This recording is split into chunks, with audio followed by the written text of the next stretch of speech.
아이고 오랜만에.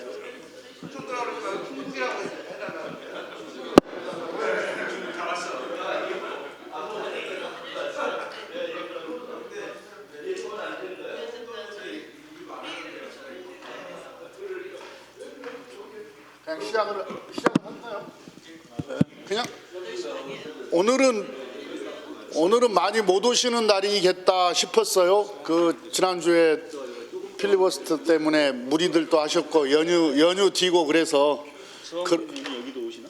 안 오시죠? 저만 그러함에도 불구하고 당에서는 저만. 예, 또 오늘 공부하러 이렇게 많이 와주셔서 너무 감사드리고 오늘 오신 분들은 특별히 기억하도록 하겠습니다. 기억해 주세요. 혁신당은 저밖에 안 왔어요. 예, 시작하겠습니다. 시간이 됐네요. 예.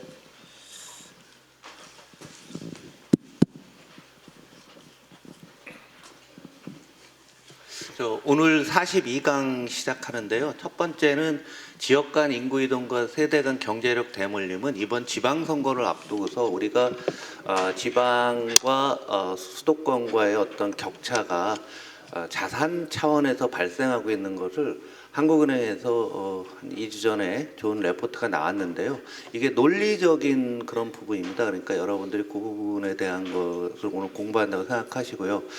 두 번째는 우리가 AI 공부를 많이 했는데 지금까지 안 들어보신 분이 있어요. 뭐냐면 우리가 학계에 계신 분, 관가에 계신 분 이런 분들의 강의도 많이 듣고 공부도 했지만 사실은 기업의 입장에서는 어떤 생각을 하고 있는가, 현재 상황이 어떤가 굉장히 중요하고, 제가 2월 달에 여러분들하고 처음 그 오라클 문제 나왔을 때 사스포칼립스라고 했죠. 소프트웨어의 공포적인 상황이라고. 자, 따라해 보세요. 사스포칼립스. 이 용어를 쓰셔야지만 차별화되시는 겁니다. 예? 그냥 소프트웨어 맛이 같다 이렇게 하면은 좀 전문 용어로 마바라라고 하는 거고, 선수들은 사스포칼립스라고 하는 건데, 그 사스포칼립스가 우리나라 기업, 그 중에서도 지금 우리나라에서 그 한 수만 개 기업의 재무제표를 쓰고 있는 조존비존이라는 회사가 있습니다. 그리고 간접적으로 약 300만 개의 기업들이 이 데이터를 ERP를 쓰고 있어요. 회계 부분들을 그냥 다 깔아주는 우리나라에서 가장 크고 아마 아시아권에서도 수위 있는 회사의 사장님께서 직접 오셔서 지금 최신의 어떤 이 최근에 클로드 코어 AI가 세상을 바꾸기 시작하고 있는데 그 상황들을 말씀드리겠습니다. 전에 잠깐 말씀드리면 어제 이제 주말에 여러분 아시다시피 이제 미국이 이란 폭격을 했는데요. 폭격을 했다는 것은 증시나 우리 경제에 좋을 게 하나도 없죠. 일단은 유가가 좀 오를 거고, 특히나 가장 가격이 쌌던 천연가스가 한 40% 올랐어요. 유가보다는 천연가스가. 그리고 그다음에 이렇게 되게 되면은 물가가 오르니까 금리도 올라가게 되고요. 금리도 올라가게 되면은 여러 상황에서 미래가 불확실해지는 거거든요. 그러니까 우리 시장이라는 측면에서 불확실성이 높아졌을 때는 늘 사람들은 현금을 선호하게 됩니다. 그러면서 경제가 조정을 받게 됐는데 지금 불확실성의 첨단에 서 있는 날이 오늘이다라고 봅니다. 어제 보면은 전 세계 주가 같은 경우는 한 1.5에서 2 정도 빠졌는데 미국은 그냥 빠졌다가 다 거의 원위치를 다 했습니다. 그건 미국의 입장이에요. 미국은 원유를 자체 조달 가능하고 이번에 베네수엘라 것도 같이 갖고 왔습니다. 근데 이 전쟁은 이제 시작의 초기 국면이기 때문에 어떻게 될지 잘 모르는 거죠. 그래서 이란 내부에서도 민주혁명이 날 것인지 안 날 것인지, 지금 이란에서도 환영한다라는 시위가 있다라고 하잖아요. 환영한다는 시위도 있고 또 반미 시위도 있고 동시에 발생하고 있는데, 그래서 이란이 효과적인 대응을 하기는 상당히 어려울 텐데요. 그럼에도 불구하고 얘들이 이제 지금 두바이에 미사일을 날린 거는 나름대로 의미가 있습니다. 왜냐하면 두바이의 금융 중심지거든요. 그래서 두바이가 불안해지게 되면은 현금 선호 심리가 더 강해질 수도 있고, 그 다음에 이전에 미국이 B2로 이란 핵시설을 공격했을 때 사우디의 정유공장과 유전시설을 폭격했던 경우가 있습니다. 그래서 아마 이란에서 반격을 한다면 가장 먼저 나올 부분들은 사우디에 있는 정유시설, 그 다음에 원유 채취시설에 대한 폭격, 그리고 두 번째로는 호르무즈 해협 봉쇄인데요. 일단은 무서우니까 아무도 안 다니겠죠. 이것이 안정화되기 전까지는. 그러니까 배들이나 상선들이나 유조선이 잘 안 다닐 텐데, 좀 전에 김병조 의원님 말씀 잠깐 들어보니까 요즘은 우리가 아는 그런 전쟁으로는 이건 별것도 아니지만 거기다 기뢰를 설치하게 되면 이거 설치했다가 해제하는 데까지 엄청난 시간이 걸린다고 합니다. 그래서 김병조 의원님은 4주 정도가 걸릴 거다 이런 말씀을 하셨으니까 자세한 내용은 김병조 의원님과 함께 문의하시기 바랍니다. 그럼 첫 번째 강의로 지역 간 인구 이동과 그리고 이제 우리 수도권 집중화 현상을 이걸 자산의 대물림이라는 측면에서 아주 리얼하게 들어간 것을 데이터로 한 한국은행 지역경제 팀장님이십니다. 정민수 팀장님 모시고 말씀 듣도록 하겠습니다.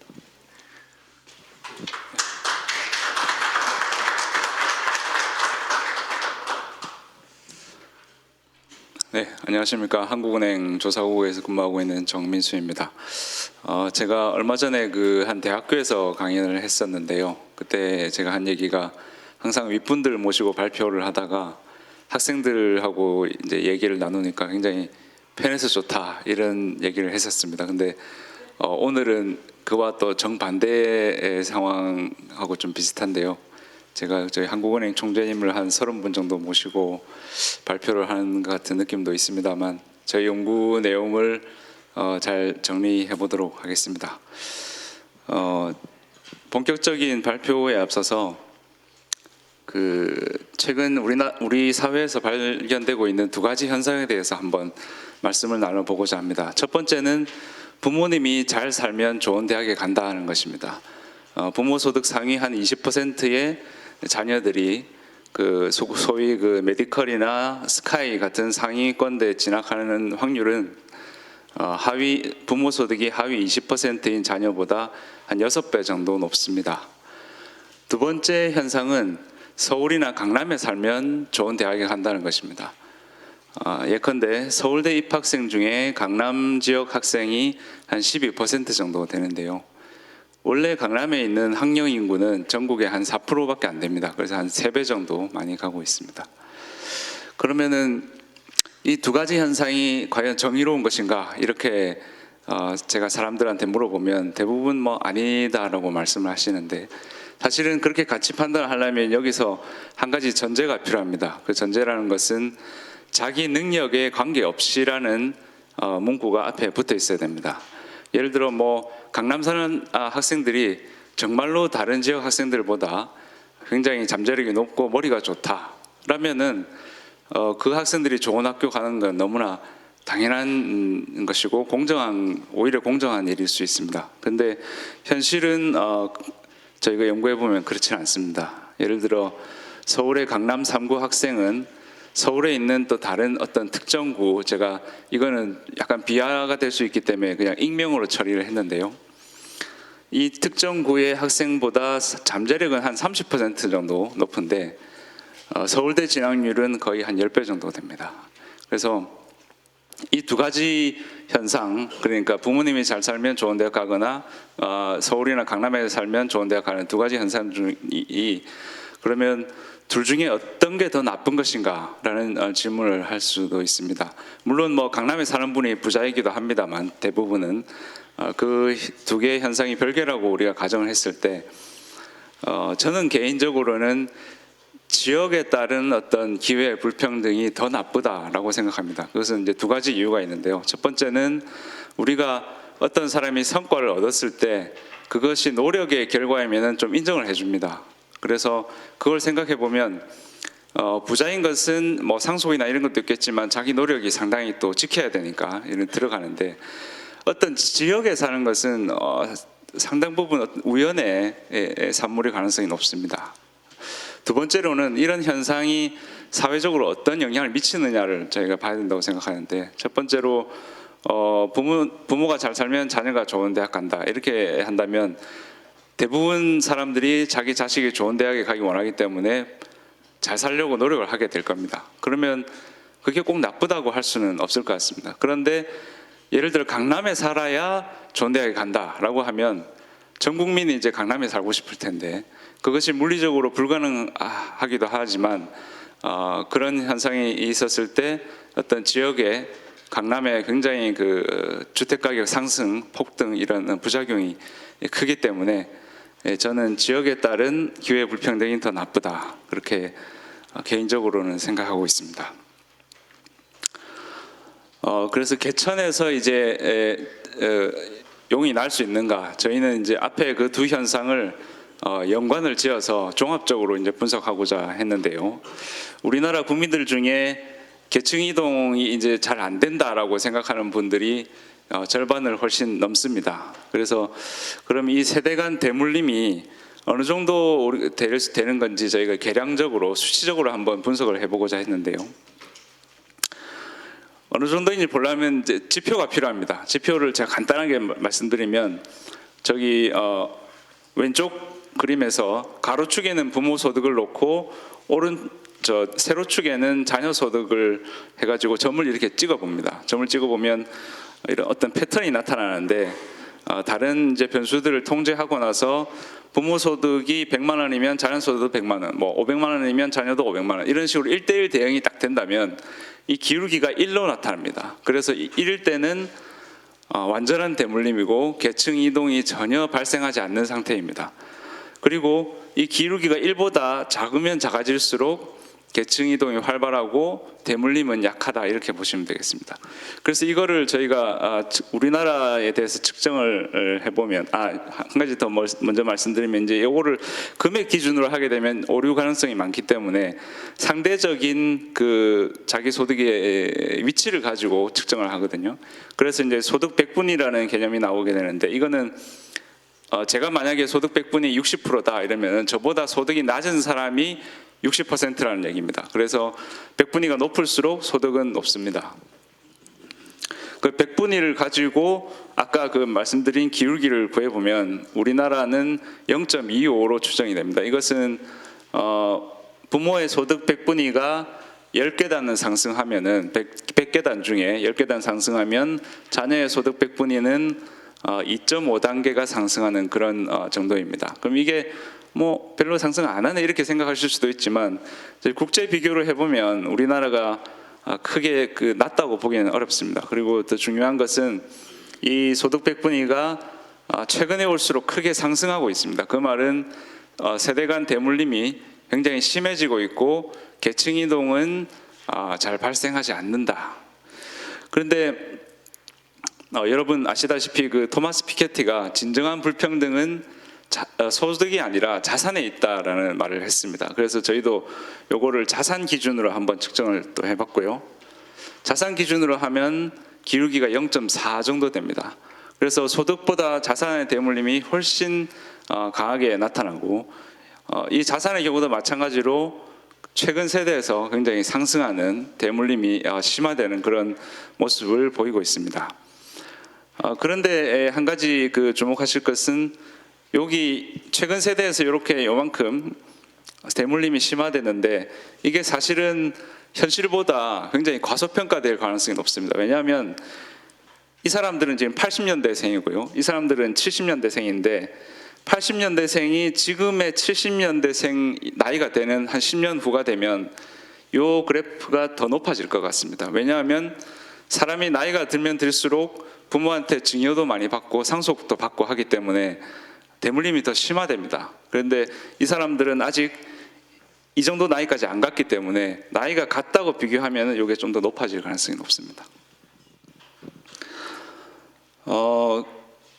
요거는 그런 설명 드렸고요. 그럼 이게 이제 지역하고 어떤 관계가 있느냐? 그 세대 간 대물림은 이런 경제력의 대물림은 지역 격차 확대와도 굉장히 밀접한 관련이 있습니다. 그것은 사실 우리가 세대 간에 대물림되는 것이 소득이나 자산뿐만 아니라 거주 지역도 크게 대물림이 됩니다. 그래서 예를 들어서 우리 인구의 절반 정도는 자기가 태어난 시도에서 벗어나지 않습니다. 그렇기 때문에 부유한 지역에서 태어나면 자기도 부유해질 가능성이 높고 아니면은 반대가 될 가능성이 높은데 그 말은 어떤 지역 간 격차가 커진다는 것은 개인 간의 어떤 경제력 격차도 커지는 그런 바로 직결된다고 볼 수 있습니다. 그럼 이거를 벗어나려면 다른 지역으로 이동하는 방법이 있습니다. 그래서 다른 지역 가가지고 자기한테 좀 더 잘 맞는 일자리를 찾거나 또는 더 나은 교육 여건을 가질 수 있어서 교육을 잘 받으면 경제력이 개선되고 그에 따라서 대물림이 완화되는 효과가 있고요. 저희 통계상으로도 실제로 그렇게 나타나고 있습니다. 근데 굉장히 특징적인 것이 이렇게 이주로 인한 어떤 그 계층 상승 이것을 이제 이주 효과라고 뭐 얘기할 수 있는데 이런 이주 효과가 지역별로 크게 차별화되고 있습니다. 아마 짐작을 하실 것 같은데 수도권에서 태어난 자녀들은 수도권 그 권역 내에서 지역 간 이주를 통해서 계층을 상승하는 그런 사례가 많이 지금 관찰되고 있습니다. 그러나 비수도권에서 태어난 자녀들은 이분들이 수도권에 가면 당연히 경제력이 개선되지만 그 자기가 태어난 광역권 내부에서 이렇게 이주를 하고 왔다 갔다 했을 때 일자리를 찾아가고 했을 때 그 효과가 과거에 비해서 크게 축소되었습니다. 그것을 통계로 간단하게 말씀드리면 여기 오른쪽 그래프에서 이 파란색은 지방에서 태어나서 수도권 대학에 간 사람입니다. 주황색은 비수도권에서 태어나서 뭐 부산이나 광주나 대전이나 대구 같은 거점 도시, 대도시의 대학교에 진학한 사람입니다. 그 회색은 그 나머지 대학교에 진학한 사람이고요. 지금 50대들은 이 대학교에 의해서 뭐 조금의 아주 미세한 차이가 있긴 하지만 큰 차이가 없습니다. 그런데 최근에 그 젊은 30대들한테 오면은 이게 수도권, 거점 도시 그리고 나머지 비수도권 굉장히 서열화가 돼 있고 소득 격차가 크게 발생하고 있습니다. 이것은 당연히 어떤 예전에 그 대도시들, 지방에 있는 대도시들이 역할을 했던 어떤 고등교육 이런 기능이 굉장히 약화되어 있고, 또 중요한 것은 비수도권 전반에서 좋은 일자리가 많이 부족하다. 그리고 거기에는 최근에 뭐 행정통합 이런 얘기도 나옵니다만 어떤 그 광역시와 도 같은 지자체 간의 좀 불필요한 경쟁이라든지 그에 따른 중복 투자, 그에 따른 비효율성 이런 것들이 관련이 있다고 저희는 생각을 하고 있습니다. 그래서 그 결과로 이제는 비수도권에서 태어나서 고향에 남은 그 자녀들한테서는 가난의 대물림 이런 현상이 이제 관찰이 되고 있습니다. 비수도권에서 태어난 자녀들 중에 부모 소득이 하위 50%인 자녀들이 그 하위 50%에서 벗어나지 못하는 비율이 과거 세대는 한 50% 정도 후반 보였는데 최근 세대는 80%가 넘어갔고요. 그 반대로 그 사람들이 상위 25%에 진입할 확률은 비율은 예전에는 한 13%에서 이제는 3분의 1 토막이 났습니다. 이렇다 보니까 그 개인의 입장에서는 사실 서울이나 수도권을 가는 것 그리고 자녀를 서울에 보내는 것이 너무나 합리적인 선택이라고 할 수 있습니다. 그런데 중요한 것은 그 개인적으로는 굉장히 합리적인 선택이 국가 전체로는 아시다시피 어떤 그 뭐 지방 소멸이라든지 지역 간 양극화 그리고 그에 따른 사회 통합의 저해 그리고 나아가서는 서울의 과도한 밀집과 과도한 경쟁으로 인한 초저출산 이런 문제 때문에 국가의 존립을 위태롭게 하는 정도의 부작용이 발생하고 있다고 판단하고 있습니다. 그러면은 이러한 상태에서 우리는 이제 무엇을 할 수 있을까를 한번 생각을 해봤습니다. 근데 아까 제가 그 개천에서 용이 난다 이런 말씀을 드렸습니다만 지금은 이제는 먼저 그 비수도권에서 용이 될 만한 제목이 있다고 했을 때 그런 분들이 큰 강으로 옮겨갈 수 있도록, 그러니까 서울의 뭐 상위권대 이런 데 갈 수 있도록 제도적인 지원이 필요하다. 그래서 저희 한국은행 동료들이 2024년에 지역별 비례 선발제를 제안을 한 적이 있습니다. 이것은 상위권 대학들이 입학 그 생을 모집할 때 그 지역의 학령 인구 비중을 고려를 하자는 것입니다. 그래서 특정 지역에서 너무 많은 학생들이 뭐 서울대에 간다 이런 현상을 좀 완화시켜 보자, 그런 지역별 비례 선발제를 한번 제안한 적이 있고요. 그런데 문제는 이게 단기적으로는 당연히 필요하고 효과가 있습니다만 지역의 입장에서는 자기 지역에서 있는 인재가 서울로 가버리는 약간의 그 지역 인재 유출 그런 부작용이 당연히 있기 때문에 근본적으로는 저희는 그 지역의 어떤 작은 개천들이 이제는 좀 큰 강이 되어줘야 된다 그렇게 생각을 하고요. 그래서 먼저 지방에 있는 거점 대학이 서울대 못지않은 뭐 서울대와 같을 수는 없겠지만 그런 어떤 특정 분야에서는 서울대 못지않은 경쟁력을 가져야 된다. 그래서 최근에 뭐 서울대 10개 만들기 이런 얘기도 나오는 걸로 알고 있습니다. 그런데 저 개인적으로는 10개는 너무 많은 것 같다는 생각을 하고요. 뭐 2-3개라도 지역에서 괜찮은 종합대학이 있어야 되지 않겠나 이렇게 생각을 하고 있습니다. 그리고 저희가 최근에 많이 그 제시를 하는 것 중에 하나가 지역 균형 발전의 패러다임이 거점 도시 중심으로 좀 전환될 필요가 있다, 이런 제안을 많이 드리는데, 그러면 이제 오늘 마지막 파트는 왜 그럼 거점 도시 대도시여야 하느냐, 이런 것에 대해서 잠깐 말씀드리도록 하겠습니다. 사실 그 지역 균형 발전이라고 하는 것이 모든 지역을 다 똑같이 만들자, 이렇게 생각하는 분은 잘 없을 것 같습니다. 그게 가능하지도 않고요.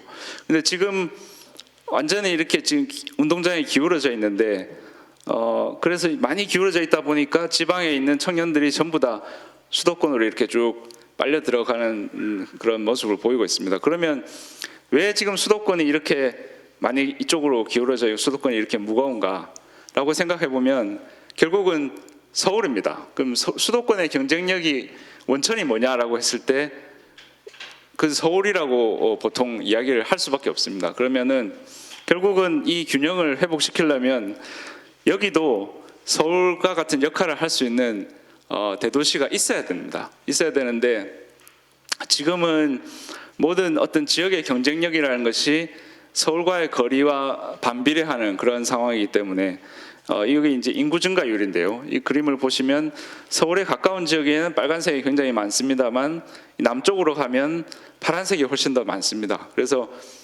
저는 이제 가끔 그런 말씀을 드리는데, 이미 남북으로 갈려져 있는 한반도에서 이제는 남한 안에서조차 약간 남북국 시대가 올 수도 있는 거 아니냐. 왜냐하면 남과 북의 차이, 영호남과 수도권 중심의 어떤 이런 그 영역과의 차이가 계속 커진다면 그럴 수도 있지 않냐, 이런 생각까지 하고 있습니다. 그래서 이게 항상 우리가 선택 옵션이 하나뿐일 때 굉장히 비극이 발생하는 것 같습니다. 그래서 학생들이, 청년들이 서울 아니면 안 된다. 그래서 소위 그 나타난 단어가 이제 인서울이라는 표현을 많이 쓰는데, 인서울이 안 되면은 자기 인생이 이제 실패한 것처럼 이렇게 인식이 되고 있습니다만, 서울이 아닌 어떤 이제 다른 대안들이 이렇게 골고루 있어야만이 효율성도 높아지고 공평성도 높아질 수 있을 것이다라고 생각합니다. 근데 그럼 왜 그 대안은 중소도시는 안 되는 것이냐, 이렇게 이제 물어보실 수 있는데요. 지금 뭐 현대, 아시다시피 현대 그 경제 성장의 원동력이 보통 혁신과 창조라는 얘기를 많이 합니다. 근데 지식 기반 경제일수록 어떤 집적의 경제가 굉장히 중요한 역할을 합니다. 그래서 예를 들어서 다양한 기술과 어떤 학문 간의 그런 지식 근로자들이 매우 그 좁은 지역에 모여 있을 때 상호작용하고 아이디어를 나누고 하면서 시너지가 폭발하는 그런 현상을 많이 발견할 수 있는데요.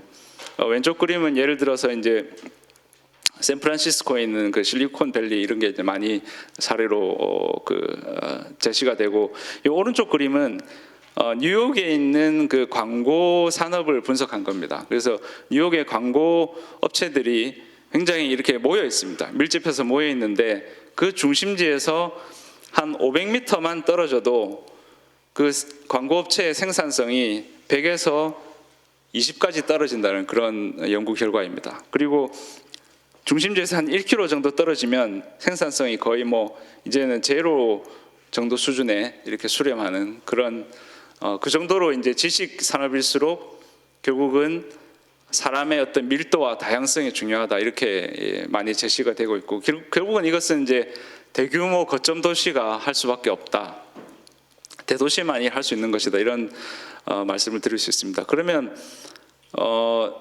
그러면 이제 중소도시는 뭐 다 죽어라는 얘기냐, 이런 말씀을 드리고자 하는 것은 아니고요. 그동안 그 어떤 지내온 이렇게 상황들을 보면 대도시가 사실 해야만 하고 대도시가 할 수 있는 역할들이 있습니다. 아까 말씀드렸던 고등교육이라든지 뭐 아니면은 뭐 금융이라든지 뭐 이런 것들은 대도시에 적합한 이제 분야들인데 그런 것들은 사실 대도시가 할 수 있게 해줘야 된다고 생각합니다. 그런 것마저 다른 중소지역에서 우리도 그것 좀 해보고 싶으면 뭐 상당히 보니까 멋있어 보이는데 우리도 좀 하겠다, 이렇게 이제 하기 시작하면 우리가 그 초래할 수 있는 비효율이 너무 클 수 있다, 그런 말씀을 드릴 수 있습니다. 그래서 중소지역의 입장에서도 지금처럼 모든 그 자원과 인적 자본이 서울로 빠져들어가서 모든 지역이 다 같이 죽는 그런 상황보다는 그래도 자기 지역에서 좀 더 가까이 있는 뭐 대도시가 역할을 해주고 든든하게 이렇게 자리를 잡고 있는 것이 그 중소 지역에도 훨씬 더 낫다는 말씀을 드릴 수 있고 그것이 이제 저희 분석 결과로도 나타나고 있습니다. 그러면은 끝으로 하나 말씀드리면 그럼 우리나라에 도대체 그 비수도권의 거점 도시가 대도시가 몇 개 정도 그러면 키워야 되느냐 이런 거를 이제 많이 물어보시는데 이거를 저희가 뭐 딱 확답을 우리나라는 몇 개다 이렇게 확답을 드리기는 굉장히 어려운 것 같고 근데 다만 해외 사례를 한번 볼 수 있습니다. 그 유럽에서 보통 서울이 아닌 수도가 아닌 다른 거점 도시들을 뭐 세컨티어 시티 이런 식으로 얘기를 하기도 하는데 이 세컨티어 시티를 한번 세어보면 국토 면적 10만 제곱킬로미터당 평균 한 2개 정도 있습니다. 그 말은 사실은 근데 우리나라의 남한의 면적이 딱 10만 제곱킬로미터거든요. 그러면은 한 2개에서 저희 많아도 뭐 한 5개 뭐 이런 정도가 아닐까 이렇게 추측을 할 수 있고요. 그래서 과거에 어떤 우리가 굉장히 좋은 의도로 뭐 어느 정도 성과도 있었던 그런 어떤 혁신 도시의 건설, 공공기관 이전 이런 게 그때 당시에 10개의 지역으로 이렇게 나눠졌는데 이제는 10개는 좀 많을 수 있다. 너무 많은 것 같다. 이런 생각을 할 수 있습니다. 그래서 오늘 제가 저 발표를 마치면서 오늘 저를 초청해 주신 홍성국 의원님의 말씀을 한번 되새겨 보고자 합니다. 우리나라는 이미 이제 수축 사회에 이미 진입하였습니다. 그런데 홍 의원님께서 말씀하셨듯이 수축 사회에서 적용되던 정책이나 논리를 예전에 과거에 우리가 팽창 사회에서 적용되던 논리나 정책을 수축 사회에서 적용해서는 안 된다. 예를 들면은 뭐 허허벌판에 이렇게 뭐 어떤 뭔가를 이렇게 지어가지고 신도시를 만들어서 그냥 가만히 있어도 우리나라 인구가 막 늘어나니까 거기에 사람들이 막 채워지는 이런 시스템은 더 이상 이제 작동하지 않는다고 볼 수 있습니다. 그래서 지금 가지고 있는 것만이라도 지키는 것이 우선이고 이러한 그 수축 사회에서는 결국 선택과 집중이라는 것을 할 수밖에 없다는 그 말씀을 드리고 싶습니다. 네. 이상 발표를 마치겠습니다. 감사합니다. 참고로 뭐 제 처음 뵙는 분입니다. 제 책 얘기를 해서 그러는데 전혀 그거 아니니까. 오늘 요 내용 보시면 여러분이 그럴 것 같다라는 거 다 알고 계신 사항을 숫자로 한 번씩 보여드린 거거든요. 그래서 이번 지방선거 할 때도 여기 있는 논리들을 많이 이용하시고 우리 한국은행 지역경제팀에 상당히 좋은 자료들이 많이 있으니까 한번 검색해서 해주셨으면 좋겠습니다. 다음에는 더존비전 지용구 사장님께서 소프트웨어 산업 기업의 입장에서 또 건의사항도 있을 수가 있고요. 편하게 하고 싶은 말씀 좀 다 해주시기 바랍니다.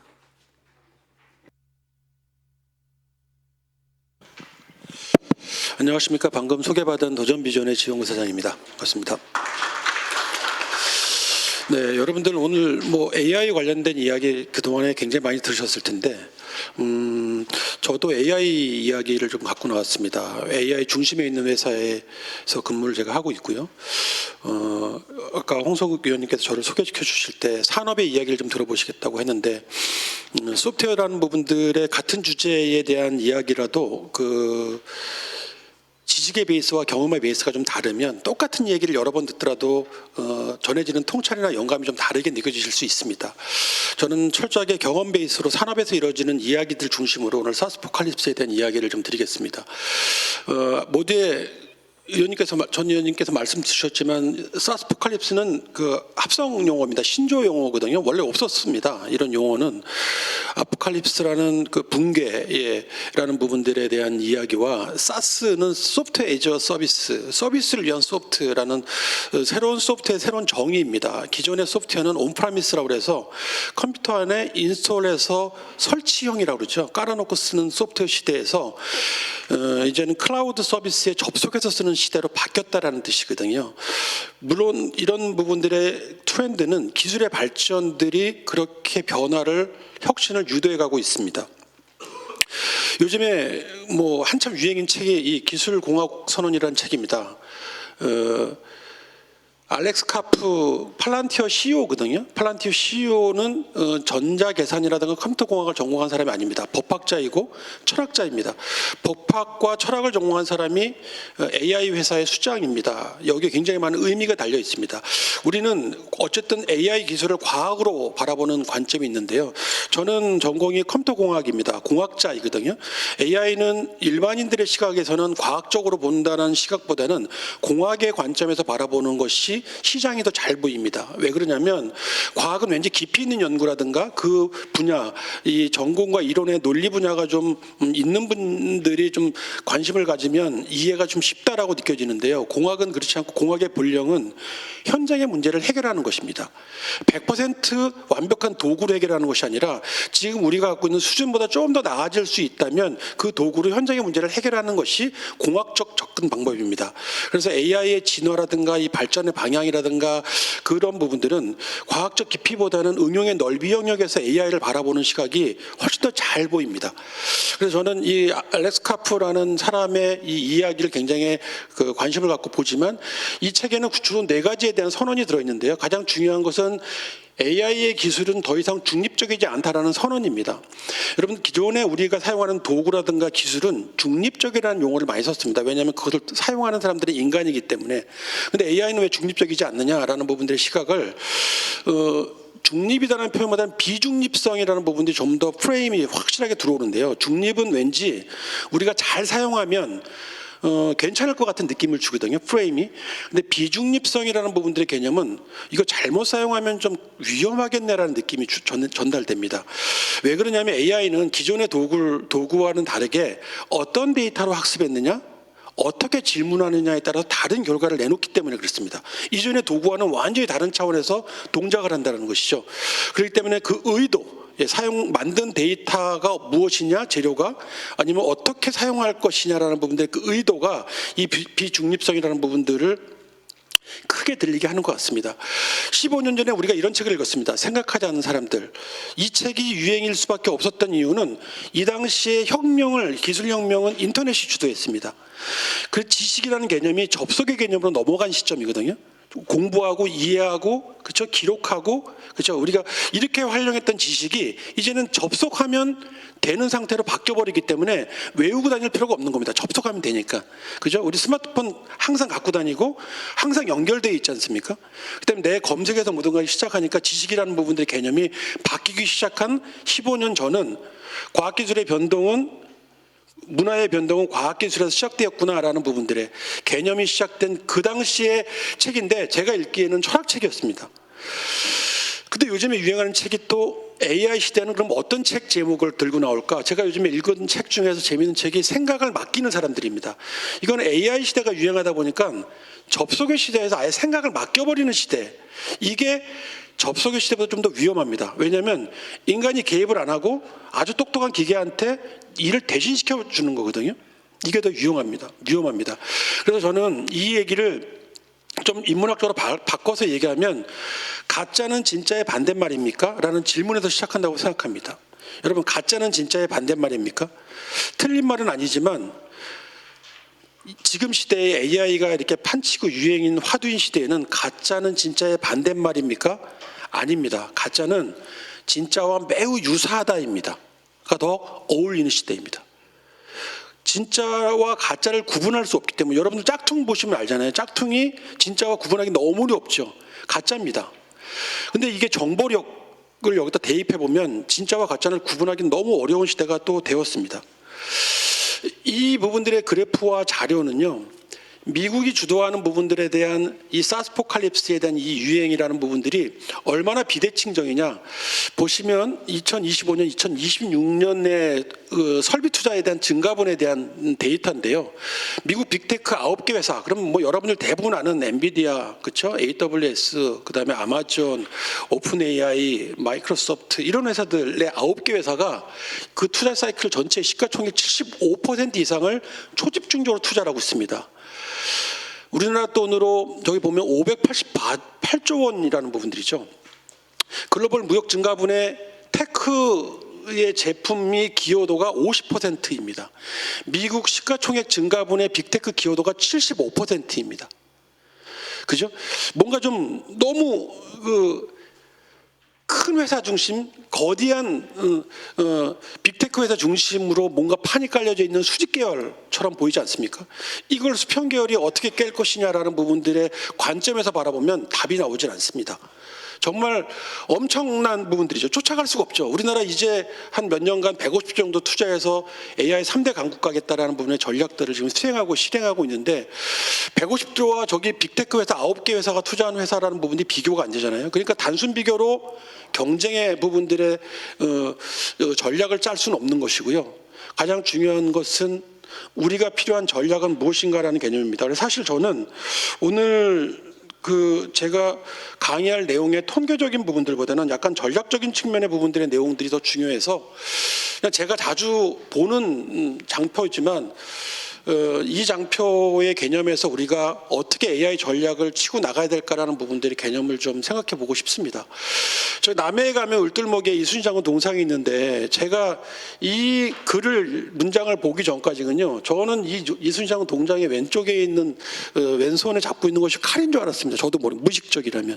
근데 잘 보니까 저건 지도였습니다. 우리 AI 현실에 있는 기업이 느끼고 있는 현상도 아주 처절하게 이와 비슷합니다. 우리가 유리한 지형에서 싸워야 됩니다. 우리가 유리한 지형에서 싸워야지 볼륨 게임이라든가 자본 게임으로 승부해서 그들과 싸울 수 있는 수준이 못 됩니다. 저희가 150조를 1,500조럼 쓸 수 있는 전략, 해안, 그렇죠? 이런 것들이 필요한 겁니다. 100명이 1000명과 싸울 수 있는 전략이 필요한 거지 100명을 지금 200~300명도 충원한다고 1000명과 싸워 이길 수 없습니다. 이런 부분들을 이길 수 있는 유일한 방법은 결국은 우리가 잘하는 것은 무엇이고 연결해서 쓸 것은 무엇인가, 잘하는 것에 집중하고 나머지는 연결하자라는 부분들의 그런 개념을 만들어 놓은 것들, 그런 실행 계획으로 가는 것이 더 중요하다고 느껴졌습니다. 한국 아시아 쪽에서의 AX 산업, 제가 AX라는 용어를 쓰는 이유는 AX는 AI 트랜스포메이션의 약자입니다. 사실 2024년 1월 달 저희가 최초로 썼던 용어인데요. 이 AX라는 용어 전에는 AX라는 개념이 없었습니다. 그전에는 DX, 디지털 트랜스포메이션이라는 개념이 있었는데 AI는 AI라는 개념을 집어넣어서 AIX라는 개념을 많이 썼는데 저희는 그때 AX라고 썼습니다. 왜 AX라고 썼냐면 AI 갖고 승부가 안 되겠더라고요. 일단은 시장이 저희 회사를 바라보는 입장만 해도 질문이 어땠냐면요. 2년 전에 도전은 AI 회사입니까? AI 회사에서 어떤 경쟁력을 이룰 수 있습니까? 라는 질문이었거든요. 그래서 제가 그때 우리 회사를 저희는 상장 회사이기 때문에 상장 회사를 바라보는 회사의 가치를 AI에서의 AI 인력이 얼마나 있느냐, AI 제품이 있느냐, AI GPU 얼마나 갖고 있느냐를 갖고 우리 회사의 가치를 평가하더라고요. 그래서 제가 그때 이런 얘기를 했습니다. 여러분들, 우리나라가 30년 전에, 한 40년 전에 자동차 회사가 만들어졌을 때, 반도체 회사가 만들어졌을 때 우리가 할 수 있었던 가장 좋은 전략은 무엇이었을까요? 저희 회사는 소프트웨어 회사였지만 저희 회사가 완성차 업체인 하드웨어 회사로 바꿔서 저희 회사를 설명해 보겠습니다 라고 얘기했습니다. 저희 회사는 소형차부터 대형차까지 만드는 회사입니다. 소프트웨어로 비교를 했을 때도 소프트웨어의 소형차는 SLLM이라는 공개 소프트웨어를 갖고 저희는 AI를 만듭니다. 저희는. 그렇지만 대형차는 저희도 엔진을 가져다 씁니다. 우리나라 자동차 산업도 시작할 때는요, 우리가 조립 위주로 성장을 했고 엔진은 부품을 갖고 와서 썼습니다. 여러분, 옛날에 쌍용자동차의 무쏘가 유명했던 이유는 벤츠 엔진이라는 부분들에 대한 광고, 벤츠라는 엔진이 좋아, 굉장히 힘이 세지, 힘이 좋지라는 부분들이었습니다. 근데 여러분들, AI 엔진 자동차 부품에서 볼 때는 자동차 엔진하고 똑같습니다. 그 얘기는 핸들도 달려있지 않고 백미러도 없고 계기판도 없고 의자도 없습니다. AI 혼자는 아무것도 할 수 없다는 얘기입니다. 저희가 완성차 업체에 비유했을 때 저희는 우리가 의자도 달고 핸들도 달고 계기판도 만들고 하는 아주 좋은 부품, 펑션들을 만들고 저희가 부족한 부분들의 자원인 AI 엔진은 사뒀습니다. 그래서 완성된 조립차를 만드는 회사입니다. 저희 회사의 지향점은 AI, LLM을 잘 만드는 회사가 아니라 좋은 LLM 엔진을 가져다가 AI 트랜스포메이션 하는 소프트웨어를 만드는 회사입니다. 완성차 회사와 똑같은 개념이죠.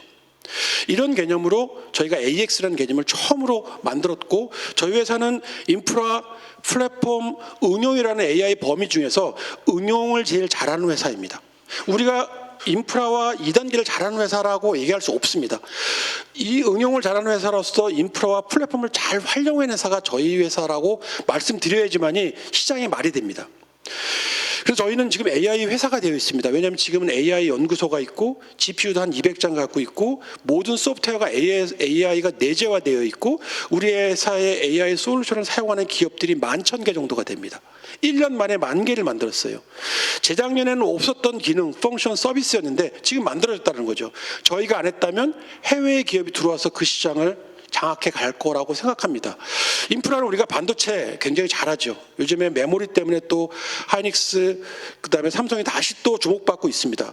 플랫폼이라는 부분들의 회사의 특징은, 이 플랫폼이라는 특징이 두 가지 특징을 갖고 있는데요. 플랫폼이라는 사업의 특징은 서비스 모델과 비즈니스 모델이 잘 분리되어 있습니다. 여러분들 잘 생각해 보시죠. 카카오도 메신저 플랫폼이거든요. 아마존 전자상거래 회사죠. 그래서 구글, 그다음에 검색 회사잖아요. 그들을 서비스를 쓸 때 여러분들이 돈 내지 않으실 겁니다. 카카오 같은 경우 서비스 모델과 수익 모델이라는 비즈니스 모델이 잘 분리되어 있습니다. 서비스 모델로 사람들을 모으고 그 안에 모은 사람들을 갖고 누군가가 광고를 하고 제품을 합니다. 그래서 서비스 모델과 수익 모델이 잘 분리되어 있는 회사들이 플랫폼 회사인데, 카카오, 네이버 이런 회사들 마찬가지입니다. 우리나라도 이 플랫폼 회사들이 갖고 있죠. 사실은 이 세 개 회사의 서비스를 같이 갖고 있는 나라나 도시와 기업이 경쟁력 있는 회사입니다. 그것이 해자이기 때문에 그렇습니다. 하나만 갖고 있을 때 굉장히 위험하거나 단순한 시기, 우리를 2년, 3년 정도 보호해 주지만 그 이유는 모른다입니다. 저희 회사도 이 응용의 범위에 있고 플랫폼의 범위에 있습니다. 저희 회사 솔루션은 무료로 쓰는 고객이 있고요. 그 무료 고객 안에서 돈을 벌 수 있는 수익 모델을 갖고 있는 회사들이 있습니다. 우리가 잘하는 부분들이 무엇인가를 찾는 부분들이 굉장히 중요하다고 느껴졌습니다. 미국 빅테크 회사가 응용 레이어로 넘어오기 전에 우리가 잘하는 서비스 모델이 경쟁력을 놓치지 않는 것들이 저희가 해야 될 일이라고 생각합니다. 저희 회사의 경쟁 범위는 외국에서 찾으면 SAP입니다. SAP. 또 오라클입니다. 그다음에 마이크로소프트입니다. 그다음에 세일즈포스 같은 회사입니다. 그렇지만 그 회사 소프트웨어를 쓰든가 아니면 저희 회사 소프트웨어를 쓰면 되는 부분들의 경쟁을 하고 있습니다. 그들과 우리의 차이는, 그들은 이미 글로벌 기업이라는 거고 저희는 아직 글로벌로 진출하지 못한 것들이 가장 큰 차이입니다. 저희도 글로벌로 나갈 준비를 좀 하고 있다는 차이이고요. 인재면에서도 굉장히 많이 저희가 불리한 상황에서 지역에서 싸우고 있습니다. 하지만 우리가 계속 한탄하고 있을 수 없고요. 이 인재가 와서 오고 싶게끔 만드는 일들을 만드는 겁니다. 저희 회사의 인재 정책은 어떻게 하느냐? 저희 회사의 30% 정도가 엔지니어들입니다. 개발자. 근데 AI 시대가 돼서 2년 동안 저희가 노력했던 것은 비개발자 15%를 개발자로 만드는 일들을 수행했습니다. AI 때문입니다. AI를 통해서 바이브 코딩, 그다음에 여러분들 AI 써보셨겠지만 프롬프팅 아시죠? 프롬프팅을 잘 쓰고 연결하는 힘을 길러서 전문적인 도메인 날리지, 뭐 영업, 구매, 자재, 생산, 총무, 인사 이런 하는 팀 사람들이 전문적인 도메인 날리지를 이해하고 있는 사람들이거든요. 그 사람들이 AI를 잘 활용했을 때 AI 엔지니어들이 내는 퍼포먼스만큼 기업의 생산성이나 업무 효율성이 증가하더라라는 겁니다. 그러니까 AI 엔지니어를 찾을 게 아니라 전문적인 도메인 날리지를 갖고 있는 사람들한테 AI 엔지니어처럼 만들어주는 역할, 그것은 AI의 응용과 활용에 있다는 것입니다. 그래서 사람을 새로 계속 뽑아오려는 모습보다는 전문적인 날리지가 있는 사람들을 AI 엔지니어로 만드는 역할들을 많이 하고 있습니다. 좀 전에 우리가 도시의 경쟁력, 거점 도시의 얘기를 했는데요. 저는 앞으로 3년에서 5년 정도가 지나면 나라의 경쟁력보다 도시의 경쟁력이 더 높아질 거라고 생각이 됩니다. 지금도 그러지 않습니까? 미국 같은 경우 실리콘밸리라든가 시애틀 같은 나라를 보면, 도시를 보면 그 나라 전체의 평균적인 소득보다 훨씬 경제력이 높습니다. 왜 그럴까요? 그 도시에 전 세계를 움직이는 기업들이 있기 때문에 그렇습니다. 그 기업들이 있으니까 결국은 또 인재들이 모이는 겁니다. 그런 부분들에 대한 것들이 전략이고 정책에 의해서 나왔다라는 부분들이 주목해야 될 부분입니다. 한국의 글로벌 인재 경쟁력 1.6%와 같은 이런 부분들의 숫자 논리로는 정말 이 미중 경쟁에 쏟아붓고 있는 이 자본 게임을 절대 이길 수 없기 때문에 우리가 더 많이 가진 부분들이 무엇이고 우리가 더 잘할 수 있는 부분이 무엇인가에 대해서 답을 찾는 게 중요합니다. 우리가 잘할 수 있는 것에 집중하고 나머지는 연결해서 쓰는 능력, 이 부분들이 굉장히 중요할 것 같습니다. 여러분들, 이 기사가 저는 굉장히 주목할 기사로 보이는데요. 기업 경영인들이라든가 한국경영정보서비스협회 경영학회 같은 데서 이 기사를 보여드리면 어떻게 이 기사를 해석하냐면 CEO분들도 MIT 보고서인데요. 생성형 AI 도입 기업 95%가 매출 성장 효과에 큰 효과 없어. 이거 어떻게 읽혀지십니까? AI 도입하면 아직까지 효과가 크지 않다라는 이야기네, 이렇게 느껴지십니까? 근데 그렇게 읽으면 안 된다는 것이죠. 이 내용을 꾸준히 읽고 가다 보면 95%가 왜 AI를 도입해서 실패하는가를 읽어야 됩니다.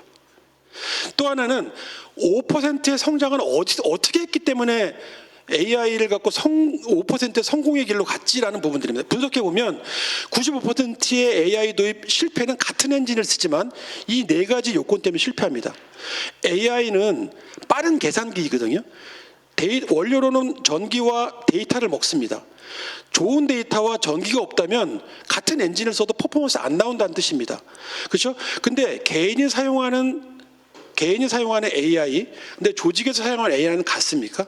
같지 않습니다. 조직 안에는 거버넌스가 있습니다. 내가 갖고 있는 권한만큼 봐야 될 데이터, 그렇죠? 접근성, 그 다음에 보안, 이런 게 굉장히 중요하기 때문에 똑똑해도 쓸 수 없는 조직이 기관이고 조직이 국가입니다. 그러니까 우리가 소버린 AI 하는 거 아닙니까? 이런 역할 부분들이 통제가 되어져야 되는데 통제가 되지 않은 상태에서 엔진만 들어오면 위험합니다. 그죠? 보지 말아야 될 정보를 보게 됐을 때, 그죠? 그 다음에 보안이 뚫릴 위험이 있을 때 그게 아무리 좋아도 쓸 수 없습니다. 이게 조직이 갖고 있는 부분들의 어려움인데 디지털 전환이 없다면 AX 전환은 불가능합니다. 쓸 수 없다는 얘기입니다. 그죠? 그리고 검증된 솔루션을 먼저 써야 되는 부분들인데 AI를 통해서 빨리 효과를 내고 싶어하는, 그래서 회사의 시스템은 백오피스와 프론트오피스, 우리 눈에 보이는 형상과 우리 눈에 보이지 않는 백오피스 시스템이 있는데 이 백오피스를 무시하고 보여지는 부분들, 프론트오피스만 화려하게 만드는 부분들로 실패를 했습니다. 한 번 보고 두 번 보고 세 번 볼 때는 재밌고 효과가 있어 보이지만 4번 이상 볼 때는 효과를 못 느낍니다. 이런 부분들에 먼저 쓰고 있다는 부분들이고요. 거버넌스가 없기 때문에 실패하는 것들이라고 저희는 분석되어지고 있습니다. 그럼 AI가 거품이냐 버블이냐라는 부분들이 시각이 많이 있는데 요즘 유행하고 있는 부분들의 그래픽입니다. 인포그래픽인데요. 여러분들 저기 회색으로 보는 영역이 아직도 전 세계 인구 81억 명이 전체 저 지도 점들이라고 보시면요. 여기에 81%, 68억 명이 아직 AI 미사용 부분이고요. 녹색으로 쳐져 있는 부분이 무료로 챗봇을 쓰고 있는 서비스 영역들입니다. 아까 플랫폼으로 본다면 무료로 사용하는 사람과 돈 내고 사용하는 사람들이 있잖아요. 그 영역입니다. 13억 명 16%고요. 저 노란색 영역이 0.3%밖에 안 되는데 유료로 AI를 쓰고 있는 영역입니다. 혹시 여기 여러분들 중에서 0.3%에 해당하시는 분들 계시겠죠? 저도 0.3%에 들어가는 사람들입니다. 그죠? 빨간색 부분들은 아주 고급 활용자들입니다. 저는 저 빨간색 영역에 포함되어 있죠. 한 달에 엄청나게 많은 돈을 내고 있고요. 하루에 주말에는 6시간, 평일에는 3시간씩 AI를 쓰고 있으니까요. 저는 저 돈이 아깝지 않게끔 사용하고 있습니다. 근데 많은 사람들이 아직도 저 영역에 있기 때문에 주식으로 보면 아직 버블일 수 있겠다고 하지만 산업적인 측면에서는 아직 버블이라고 보기엔 굉장히 어려운 시점이 지금이다라고 저는 말씀드리고 싶습니다. 지금 클로드 코워크 쇼크라는 부분들에 대한 건 뭐냐면 여러분들이 이제는 AI를 프롬프트하고 챗봇으로 써보셨을 텐데요. 얼마 전에 몰트북 오픈 클로우라는 얘기 들어보셨죠? 에이전트들끼리 모여있는 방, 사람은 들어오지 않고 에이전트들이 들어와서 에이전트들끼리 일하는 건데 그 에이전트들이 사람 없이 일하는 그 모습을 지켜봤더니 정말 무지막지하는 겁니다. 저희 회사는 AI를 사용하고 있는 거버넌스 중에 가장 중요한 방향성과 목표가 AI를 쓰는 것은 5명이 8명처럼 증강 효과를 내기 위해서 AI를 도입하는 것이지 5명을 2명 줄여서 3명으로 쓰려고 AI를 쓰지 않습니다. 둘 중에 하나의 방식으로 AI는 도입하면 됩니다. 그렇지만 노동 유연성이라도 생각해 봐야 되고 사회적인 부분도 생각해 봐야 되고 일자리도 생각해 봐야 되고 경제 전체적인 거버넌스 거시적인 부분들 생각해 볼 때 AI를 쓰기 가장 좋은 전략은 5명이 8명 같은 퍼포먼스를 내는 겁니다. 스타트업들은 이런 기술이 없이도 3명이 모여서 창업을 해서 10명 같은 퍼포먼스를 내려고 애자일 문화를 갖고 있잖아요. 회사가 성장하게 되면 비용이 눈에 잘 보이지 않습니다. 거기서 굉장히 많은 더 좋은 퍼포먼스를 내려고 시스템을 도입하는데 우리나라 소프트웨어 왜 이렇게 비쌉니까라는 질문에 제가 느끼는 부분들은요. 소프트웨어가 주는 기능의 100이라면 그 100이라는 기능의 20% 채 못 씁니다. 그렇기 때문에 비싸 보이는 겁니다. 생산적이고 효율적인 회사들은요, 소프트웨어 기능의 퍼포먼스를 증가시키는 회사들입니다. 그걸 모르면 소프트웨어는 비싸 보입니다.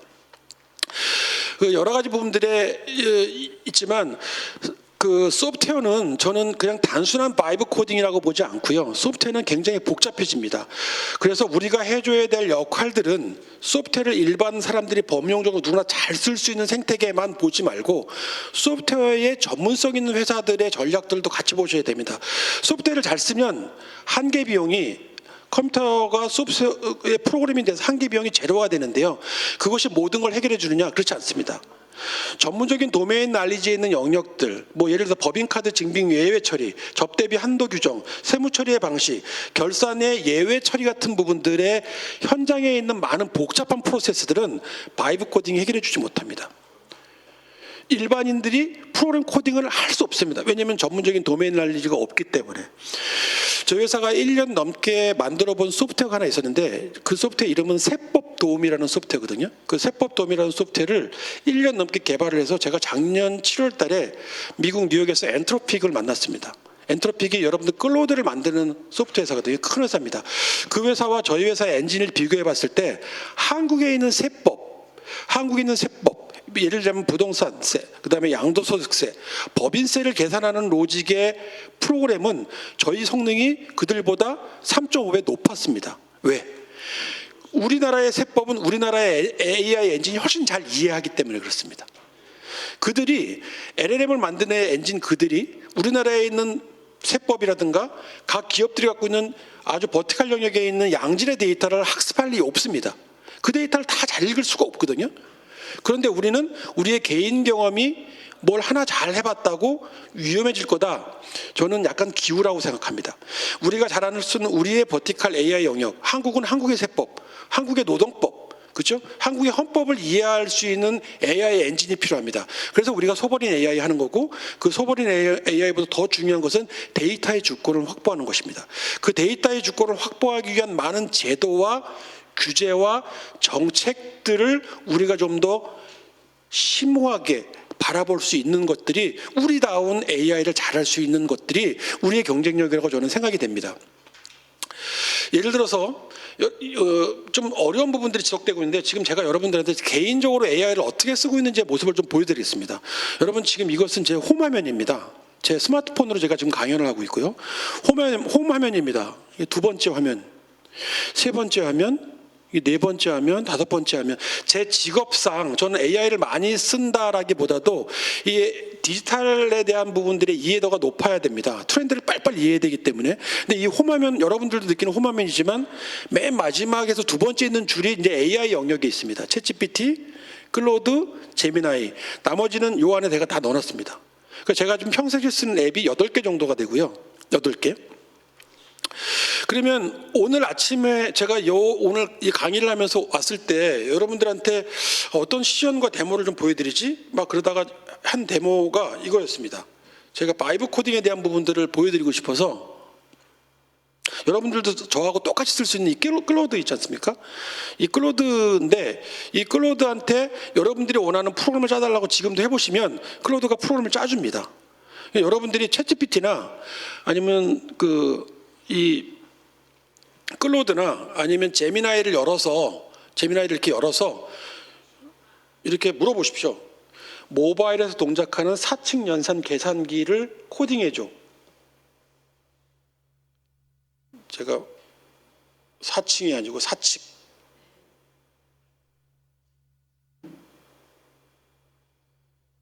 이런 식으로. 이런 제가 아주 간단한 질문을 이렇게 날려보지만 여러분들도 이런 질문 해보시면 됩니다. 그럼 얘가 얼마나 예전에 우리가 일반인이 하기 어려웠던 일들을 해결해 주는지를 알 수 있습니다. 저는 컴퓨터 공학을 했고 전자계산학을 했기 때문에 사실 요즘에 이 코딩하는 재미에 푹 빠져 있습니다. 지금 인터넷이 좀 느려가지고 얘가 지금 길어질 수 있는데 여러분들이 지금 저와 같은 프롬프트를 날려보시면 됩니다. 제가 요즘에 그 많은 분들의 그 은퇴자분들, 석학분들 중에 은퇴하신 분들에게 이 코딩 학습을 알려드리거든요. 어떻게 알려드리냐면 코볼, C, 파이썬 이걸 쓰는 법을 알려드리는 게 아니고 그냥 무료 코딩하는 툴들이 몇 개가 있는지. 요즘엔 저는 레플릿이라는 걸 쓰는데 여러분들한테 추천해드리라면 제가 레플릿을 알려드리고 싶습니다. 레플릿은 그냥 배우는데 1시간 정도면 충분하고요. 여러분들이 그걸 갖고 노시면 한 이틀 정도면 어마어마한 프로그램을 만들어내실 수 있습니다. 별 프로그램을 다 만들어내실 수 있습니다. 예를 들자면 이거 제가 지난주에 2시간 만에 만든 프로그램인데요. 인터넷이 연결이 좀 잘 안 되고 있습니다. 양해해 주시기 바랍니다. 예. 예? 아, 그렇습니까? 그럼 인터넷으로 뭔가 시연을 보여드리는 것들은 제가 지금 하면 안 되겠네요. 예. 자, 뭐 예를 들자면 뭐 이거는 애플리케이션이니까 이 화면 애플리케이션입니다. 여러분들이 지금 보시는 게 뭐냐면 그냥 내 손 안에 들고 있는 이 스마트폰은 컴퓨터와 같습니다. 컴퓨터는 입력을 받아서 연산을 하고 결과를 내뱉는 장치거든요. 예를 들어 제가 3 더하기 5라고 이렇게 해버리면 컴퓨터가 얼마나 쉽게 얘를 알아채는지 이렇게 알 수 있습니다. 이 정도면 되게 쉬울 것 같은데 제가 여기다가 이렇게 루트를 씌워버립니다.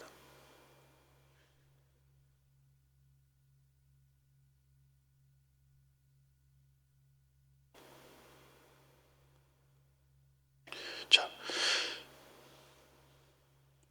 이 정도 여러분들이 보시면 여러분들 생각은 지금 어떠냐면 내 책상 앞에 전자계산기와 손글씨 계산기가 있으면 여러분들은 당연히 전자계산기보다 손글씨 계산기를 쓰는 게 더 유용해, 더 편리할 것 같아 이렇게 느끼십니다. 그죠? 얘가 컴퓨터거든요. 0부터 9라는 숫자 기호를 얼마나 쉽게 이해하는지 아시겠죠? 자, 근데 이 PC 옆에 또 하나 앱이 있습니다. 이 앱도 무료 앱인데요. 이 앱이 예를 들자면 이 앱은 여러분들 화면에 보시는 것처럼 눈이 달려 있습니다. AI에. 그래서 제가 뭐 예를 들어서 아무거나 하나 수학 문제를 비치면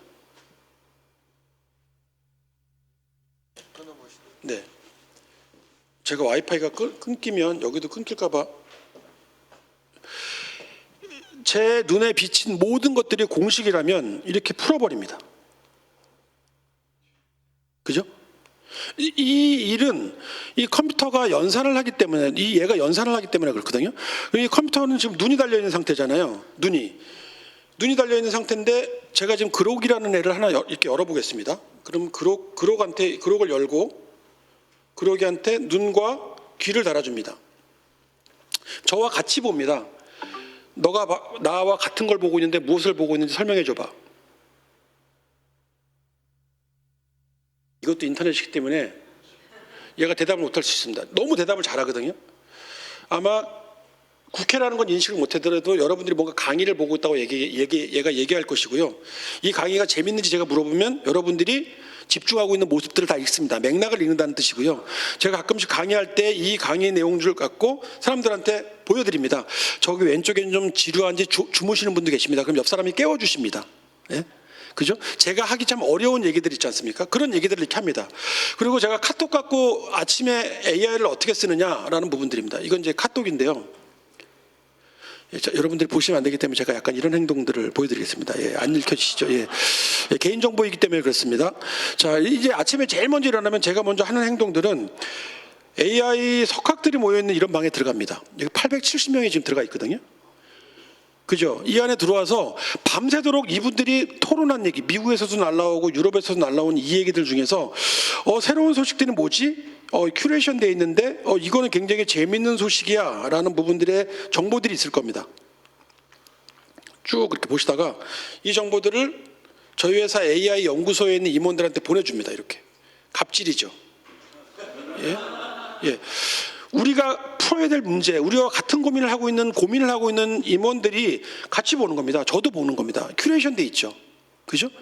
그 다음에 여러분들 가장 쓰기 좋은 것은 우리나라가 만든 업스테이지라는 회사가 만든 아수겁이라는 부분들을 또 불러내는 겁니다. ASK 부르면 또 아수겁이 이렇게 열리거든요. 그럼 아수겁한테 물어봅니다. 이렇게 맨날 대화하는 거죠. 예? 우리나라 역사도 물어보고 수학 문제도 물어보고 다 물어보면 아수거하고 이렇게 대화를 할 수 있습니다. 이게 가장 쉽게 AI를 쓸 수 있는 방법입니다. 그다음에 제가 개인적인 경험을 계속 보여드리는 건데요. 지금 보시게 되면 제가 챗봇을 이렇게 만들어 놓습니다. 챗봇은 제 책도 들어있고 그다음에 제가 학교에서 학생들을 가르치는 수업 교환도 들어있습니다. 1주차부터 7주차까지 배운 내용 중에서 한글로 만들어 놓게. 여기는 교환이 학습되어 있는 거거든요. 여러분들이 여기서 어떤 걸 느끼셔야 되냐면 이런 거 좋습니다. 1주차에서 7주차까지 배운 내용 중에서 객관식 문제 5문제, 주관식 문제 2문제를 출제해줘.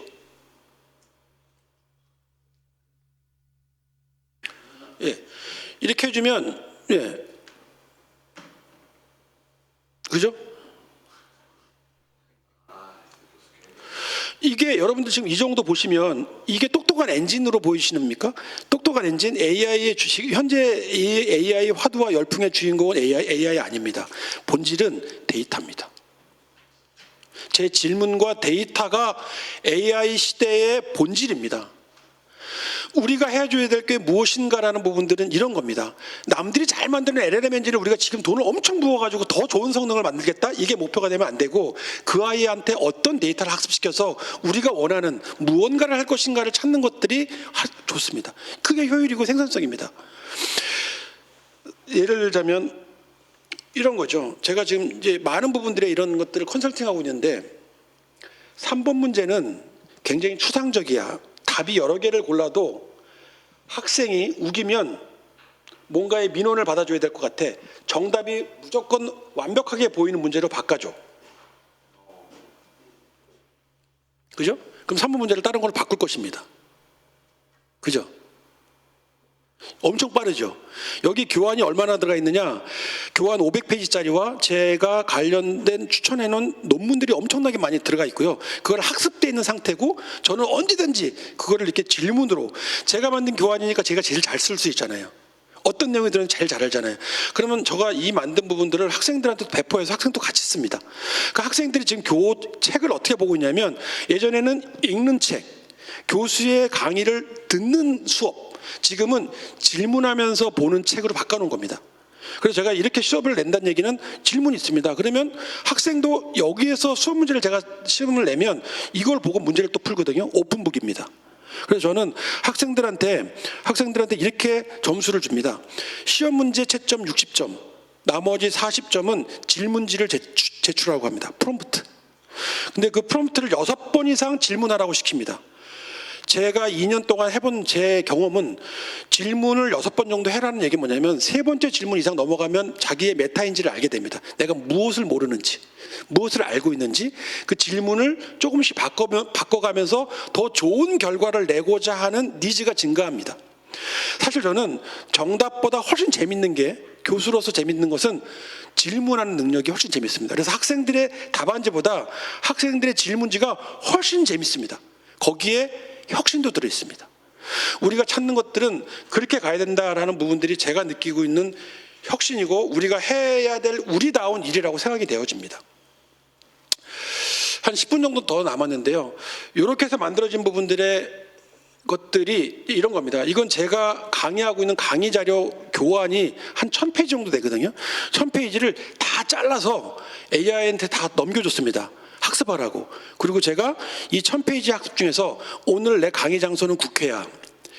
15분 정도 강의를 할 거고 여기에 계신 분들이 궁금해한 것은 AI 리더십, AI 리터러시, AI 경영, 그다음에 보안과 안보야. 너가 1000개에 있는 학습지에서 대상자를 감안해서 추천해줘. 그러면 얘가 15분짜리 강좌를 추천해줍니다. 영문과 한글 스크립트 동시에. 근데 여기 엄청나게 좋거든요. 제가 오늘 강의 자료도 그렇게 추천해 왔는데, 그러면 결국은 여기서 생산성, 여기에서 유용성은 무엇입니까? AI 엔진이 아니라 제가 갖고 있는 데이터입니다. 데이터. 이 국회에서도 여러분들이 엄청나게 많은 지금 인사이트와 통찰과 영감을 갖고 이 자리에 앉아 계시는 거잖아요. 여러분들한테 엄청나게 많은 데이터에 접근할 수 있는 능력이 실시간으로 주어진다면 여러분들은 어떠한 문제에 대해서 고민하고 사고하고 할 수 있는 시간을 엄청나게 압축해서 줄일 수 있습니다. AI 시대라는 것은 5년의 시간을 10년처럼 쓸 수 있다는 겁니다. 누구에게는 하루가 24시간이 아니라 28시간이 될 수도 있다는 겁니다. 저 개인적으로는 AI가 굉장히 기술 향유에 대해서 기쁨을 줍니다. 왜냐하면 제가 부족함을 채울 수 있는 역할들을 AI가 굉장히 많이 주기 때문에 저는 요즘에 굉장히 즐겁습니다. 그렇지만 조직은 굉장히 위험합니다. 조직은. 그래서 이런 부분들이 현장에서 이루어지고 있는 부분들이다. 개인은 점점 똑똑해져 갔는데 조직은 왜 멍청한가라는 부분들입니다. 우리는 지금 발에 달리기를 개인이 열심히 100m 달리는 것이 아니라 발에 끈을 같이 물고 동시에 달리는 달리기를 지금 하고 있는 입장이기 때문에 우리가 무엇을 해야 되는가에 대한 부분들입니다. 많은 책들이라든가 AI 논리 칼럼들 기사들이요, AI 때문에 어떤 직업이 어떻게 망하는가를 묻고 있습니다. 없어질 것인가. 근데 사실은 이 논문을 보면요, 그게 아니라 누가 AI한테 일을 맡기고 싶어 하는가를 보라라고 합니다. AI가 어떤 일을 얼마큼 없앨 거라는 질문에서 누가, 어느 산업이 누구가 AI를 쓰고 싶어 하지라고 바라보면 시장이 보이는 겁니다. 저 녹색은요, AI한테 일을 맡기고 싶어 하는 겁니다. 기술의 성숙도도 높고 AI를 도입했을 때 생산성도 높아지는 영역입니다. 근데 저 주황색, 적색 구간은요, 기술은 있으나 사람들이 그걸 쓰기 싫어하는 영역입니다. 거기다 갖다 주면요, 사람들 안 씁니다. 저항이 높아요. 그다음에 저 주황색 부분들은 사람들은 쓰고 싶어 하지만 기술이 아직 못 온 겁니다. 그 다음에 회색은 기술도 사람도 쓰고 싶어 하지 않은 영역인데 우리가 집중하는 부분들이 어디인가? 녹색 구간입니다. 사람들이 쓰고 싶어 하는 영역. 그 부분들의 정책, 제도, 규제를 빨리 개선해주면 효과가 많이 나온다는 뜻입니다. 저희는 저 녹색 구간을 집중해서 타겟팅하고 있습니다. 작년에 이 리포트는요, 저 빨간색 19%가 6%였습니다. 6%. AI를 99% 회사들이 도입하고 싶어 한다는 거죠. 근데 문제는 뭐냐? 어떻게 쓸지를 모릅니다. 그리고 디지털 전환이 되어 있지 않습니다. 그리고 아직도 국내에서는 70%가 사스화되어 있지 않습니다. 온프라미스 설치되어 있습니다. 여러분들 PC를 보셔도 알거든요. 그래가지고는 AI가 할 수 있는 게 별로 없습니다. 이런 여러 가지 부분들이 지금 가장 큰 어려움들이다라고 보실 수 있습니다. 나머지는 통계이기 때문에 제가 여러분들한테 나눠드렸던 자료를 보시면 아주 잘 나타나 있고요. 전 세대에 걸쳐서 AI를 잘 쓸 수 있는 준비도는 우리나라가 거의 1등이라고 보여집니다. 제가 작년에 엔트로픽에 갔었거든요. 미국 뉴욕에서. 그다음에 오픈 AI 임원들을 만났거든요. 그들이 한국을 자주 방문하는 이유가 한국의 유료 사용자가 제일 많답니다. 미국을 제외하고. 그만큼 AI의 관심도와 준비도가 높다라는 뜻입니다. 적극적으로 경청하고 동시에 생각하고 용기에 행동하는 AI 리더십이 필요한 시기라고 말씀드릴 수 있을 거고, AI가 줄 수 있는 기회가 무엇인가를 바라봐야 되는데 우리가 투자를 얼마큼 할 것이다, GPU가 몇 대를 갖고 있다, 이런 부분들 우선순위를 따져야 되는데 그런 규모의 경제만을 따지다 보면 우리는 점점 느린 결정을 해야 됩니다. AWS, 아마존을 창립한 제프 베조스가 했던 멋진 말이 있는데요. 그가 이렇게 얘기했습니다. 틀린 결정과 느린 결정 중 무엇이 더 위험하냐? 여러분들 어떻게 생각하십니까? 틀린 결정과 느린 결정 중 느린 결정이 훨씬 위험한 시기입니다. 그래서 90%, 80% 준비됐을 때 뭔가 실행하는 것이 아니라 70%, 80% 단계에서 뭔가를 실행해야 된답니다. 그리고 나머지 부족한 20%는 실행하면서 수정해야 되는 전략으로 바꾸는 것. 이게 굉장히 중요한 타이밍. 또 하나의 질문은 여러분 5년이나 10년 후에 무엇이 바뀌겠습니까? 바뀔까요? 라는 질문과 10년 후에도 바뀌지 않은 것은 무엇입니까? 라는 질문 중에는 무엇이 더 중요합니까? 라고 물어봐야 됩니다. 왜? 바뀌지 않을 것이 무엇인가에 대한 질문이 섰다면 바뀌지 않을 것에 더 많이 투자해야 되기 때문에 그렇습니다. 그렇죠? 그래서 우리는 그런 부분들의 질문을 많이 하는 공간이 이 국회라고 생각하고 있고요. RPA와 AI 에이전트를 구분 못하시는 분 때문에 제가 준비한 장표인데요. AI 에이전트는 스스로 일하는 겁니다. RPA는 자동으로 일하거든요. 그러면 규칙이 바뀌면 프로그램도 바뀌어야 됩니다. 근데 AI는 규칙이 바뀌면 지가 그 규칙을 이해하고 다시 만듭니다.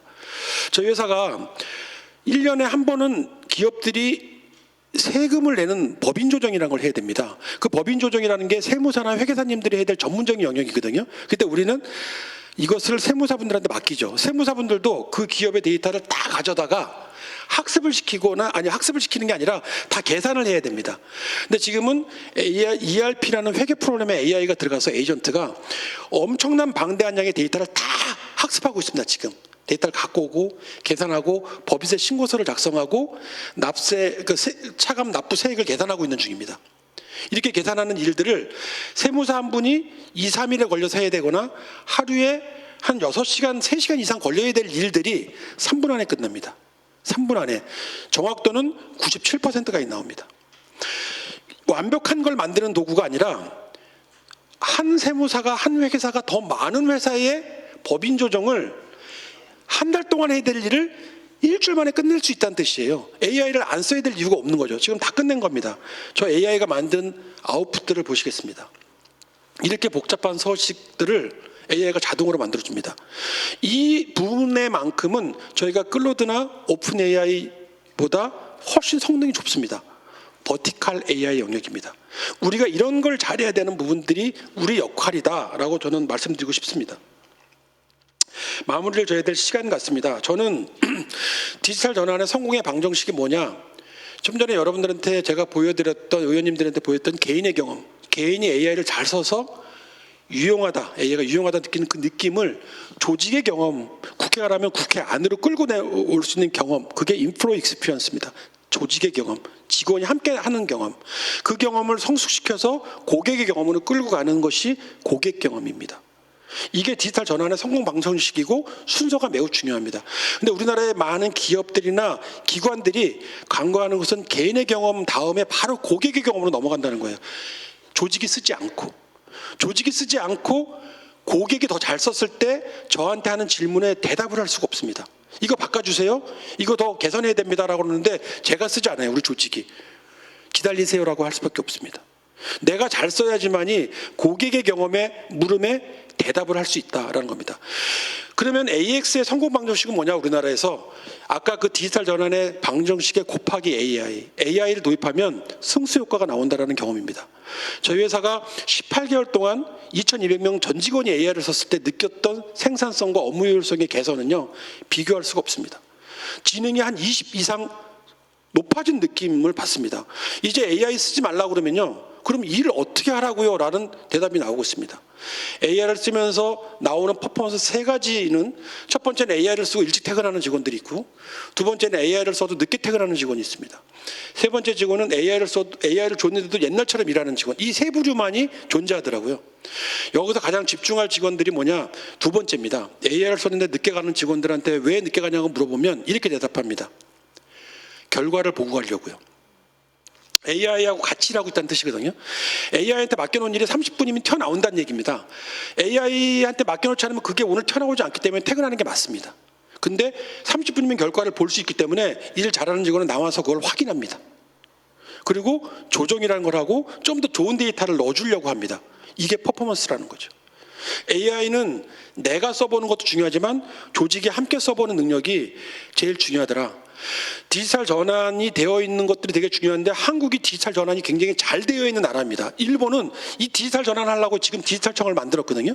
근데 지금 AI 때문에 굉장히 멘붕에 빠져 있는 나라입니다. 계속 제가 교류하면서 만나고 있으면. 그래서 한국의 디지털 전환을 수입해 가고 싶어 합니다. 저는 적극적으로 교류해야 된다고 생각합니다. 의원님들께서도 국가 간에도. 우리가 30년 전, 50년 전에는 그들한테 배워왔지만 지금 저희가 수출할 수 있는 저류의 기회와 찬스가 저는 열렸다고 생각합니다. 이렇게 된 사이클에 AI가 들어가면 개인의 퍼포먼스가 엄청나게 증가한다라는 걸 느낄 수 있었습니다. 마무리 짓겠습니다.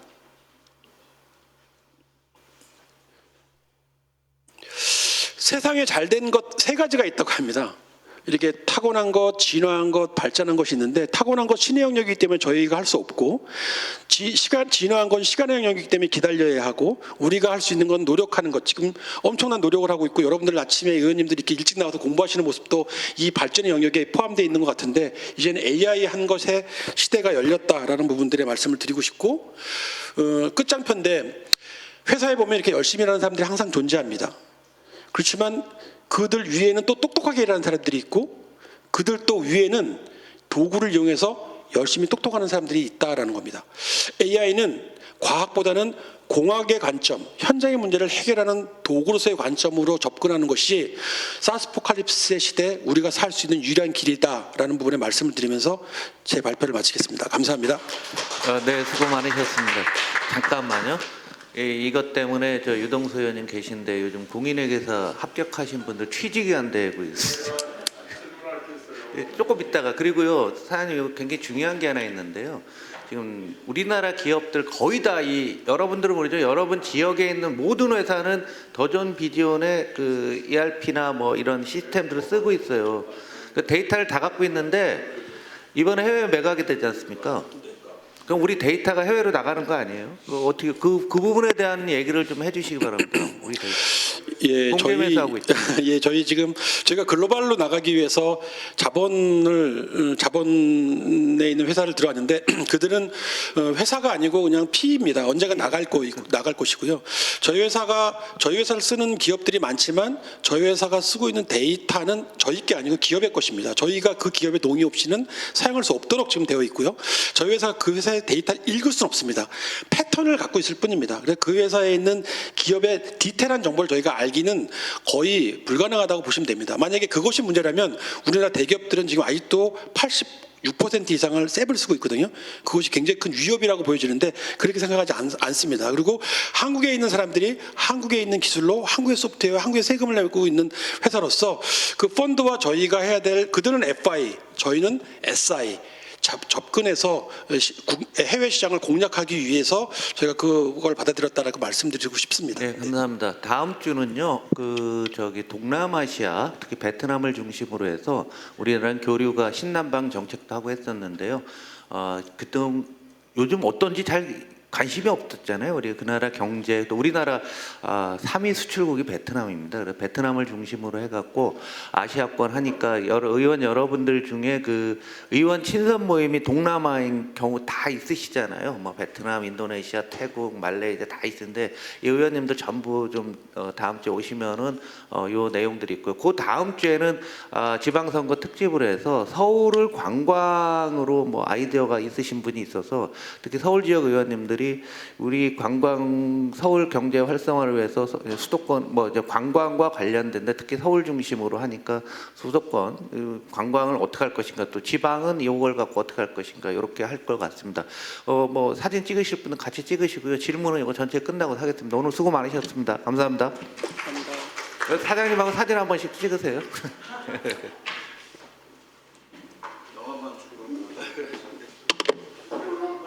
안재봉 선수는 있어요? 아, 네. 옛날에 한식병 있을 때. 아, 그러셨구나. 네.